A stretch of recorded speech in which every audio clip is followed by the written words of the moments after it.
Hello बच्चों, स्वागत है आपका आज की ऑनलाइन कक्षा में। आज हम निष्ठा मूर्ति कस्तूरबा नामक पाठ को पढ़ेंगे। पाठ को पढ़ने से पहले हम उनके लेखक के बारे में जान लेते हैं। इनके लेखक हैं काका कालेलकर। काका कालेलकर का जन्म सन 1885 ईस्वी में महाराष्ट्र के सतारा जिले में हुआ था।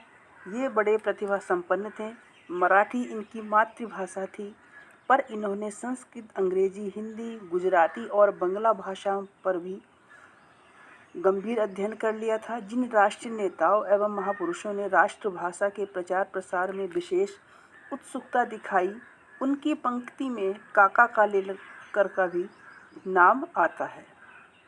इन्होंने राष्ट्रभाषा के प्रचार को राष्ट्रीय कार्यक्रम के अंतर्गत माना है। महात्मा गांधी के संपर्क से इनका हिंदी प्रेम और भी जागृत हुआ। दक्षिण भारत, विशेषकर गुजरात में इन्होंने हिंदी का प्रचार विशेष रूप से किया। प्राचीन भारतीय संस्कृति, नीति, इतिहास, भूगोल आदि के साथ ही इन्होंने युगीन समस्याओं पर भी अपनी सशक्त लेखनी चलाई।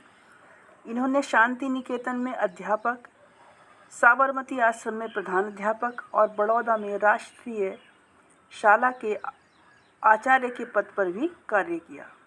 गांधी जी की मृत्यु के बाद उनकी स्मृति में निर्मित गांधी संग्रहालय के प्रथम संचालक यही थे। साबरमती आश्रम बच्चों आज भी एक दर्शनीय स्थल है। स्वतंत्रता सेनानी होने के कारण अनेक बार जेल भी गए। संविधान सभा के सदस्य भी ये रहे। सन 1952 से 1957 ईस्वी तक राज्यसभा के सदस्य तथा अनेक आयोगों के अध्यक्ष रहे। भारत सरकार ने पद्म भूषण, राष्ट्रभाषा प्रचार समिति ने गांधी पुरस्कार से काका कालेलकर जी को सम्मानित किया। ये रविंद्रनाथ टैगोर एवं पुरुषोत्तम दास टंडन के भी संपर्क में रहे। इनकी मृत्यु 21 अगस्त 1981 ईस्वी को हुई।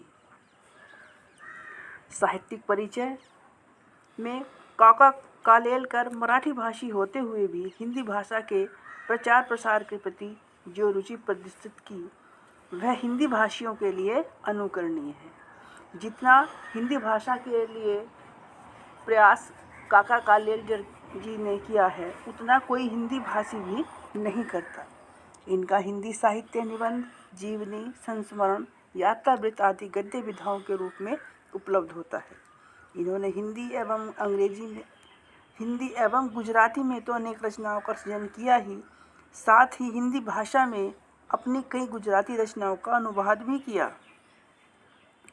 इनकी रचनाओं पर अनेक राष्ट्रीय नेताओं, साहित्यकारों का प्रभाव परिलक्षित होता है। अनेक राष्ट्रीय नेताओं और साहित्यकारों का प्रभाव दिखाई देता है। यह प्रभाव पड़ा। तत्कालीन समस्याओं पर भी इन्होंने कई सशक्त रचनाओं का सृजन किया। कालेलकर जी की रचनाओं में भारतीय संस्कृति के विभिन्न आयामों की झलक दिखाई देती है। व्यक्ति के जीवन के अंतरतम तक इनकी पैठ थी, यानी व्यक्ति के हर पहलू पर ये अपनी लेखनी चलाते थे। इसलिए जब ये किसी के जीवन की विवेचना करते थे तो रचना में उसका व्यक्तित्व उभर आता था। कृतियाँ कालेलकर जी की प्रमुख कृतियाँ इस प्रकार है। निबंध संग्रह जीवन काव्य, जीवन साहित्य एवं सर्वोदय, यात्रा वृतांत में हिमालय प्रवास, यात्रा, उस पार के पड़ोसी एवं लोकमाता। संस्मरण में बापू की झांकियाँ, आत्मचरित्र में जीवन लीला एवं धर्मोदय। इनमें काका साहब के यथार्थ जीवन की झांकी है। सर्वोदय साहित्य, इसमें सर्वोदय से संबंधित विचार हैं। भाषा शैली की भाषा परिष्कृत खड़ी बोली है।